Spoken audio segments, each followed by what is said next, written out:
मध्यकाल में इस्लाम धर्म का आगमन हो गया। इस्लाम धर्म के आने से एक नई संस्कृति ने जन्म लिया। समाज अनेक जातियों और उपजातियों में बंट गया। बाल विवाह, दहेज प्रथा जैसी कई बुराइयां समाज में पनपने लगी। बौद्ध धर्म और जैन धर्म अनेक शाखाओं में बंट गए। इन विषम परिस्थितियों में अनेक संतों ने भक्ति आंदोलन चलाया। दक्षिण में आर्यार तथा आलवार भक्तों ने भक्ति की धारा प्रवाहित की। रामानुजाचार्य तथा वल्लभाचार्य जी ने उत्तर भारत की यात्राएं की। ईश्वर भक्ति दो रूपों में बंट गए, सगुण और निर्गुण। आगे चलकर तुलसीदास, सूरदास, कबीरदास, नानक, रैदास, जायसी आदि संत सूफियों ने अपनी वाणी के द्वारा भारतीय संस्कृति को बहुत समृद्ध किया।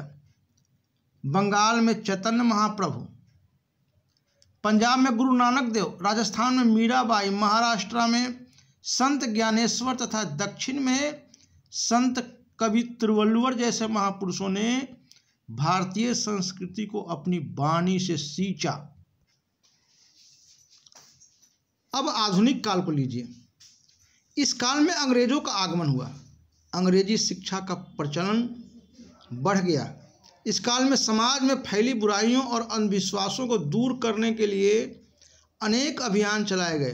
बंगाल में राजा राम मोहन राय ने इस काम में पहल की। उन्होंने ब्रह्म समाज की स्थापना की। उत्तर भारत में स्वामी दयानंद सरस्वती ने आर्य समाज का गठन किया। भारतीय संस्कृति के मूल्यों को पुनः स्थापित करने में महर्षि अरविंद तथा बाल गंगाधर तिलक ने महत्वपूर्ण योगदान दिया। महात्मा गांधी ने सत्याग्रह का मार्ग चुनकर सत्य अहिंसा की भावना को बढ़ावा दिया।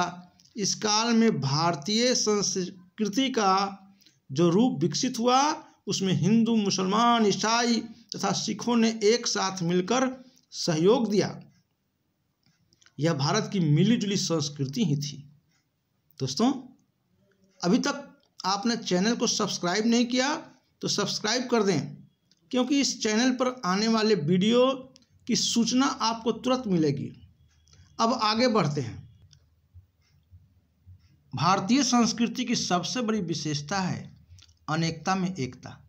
कोई भी विदेशी जो भारत से बिल्कुल अपरिचित होगा, एक छोर से दूसरी छोर तक यात्रा करेगा तो उसको देश में इतनी विभिन्नताएं देखने को मिलेगी कि वह कह उठेगा कि यह देश नहीं बल्कि कई देशों का समूह है। इस देश में प्राकृतिक विभिन्नताएं तो इतनी गहरी हैं जितनी एक महाद्वीप के अंदर ही नजर आ सकती है।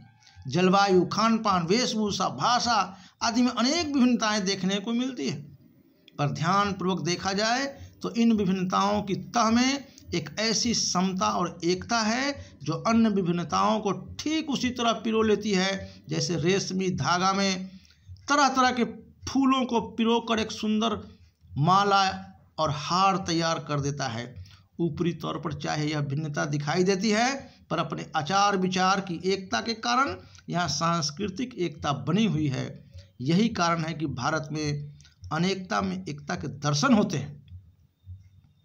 भारतीय संस्कृति में अहिंसा को बहुत महत्व दिया गया है। यहाँ त्याग की भावना को बढ़ावा दिया गया। हमें यह याद रखना चाहिए, यह हमारी संस्कृति की महानता है। अब संसार की अनेक प्रसिद्ध जातियाँ नष्ट हो गई, तब भी हम अपना गौरव बनाए रखे हैं। हमारी संस्कृति में गतिशीलता है, लचीलापन है तथा ग्रहणशीलता के गुण है। इन्हीं विशेषताओं के कारण भारतीय संस्कृति विश्व में सर्वश्रेष्ठ संस्कृति मानी जाती है और भारत को विश्व गुरु माना जाता है।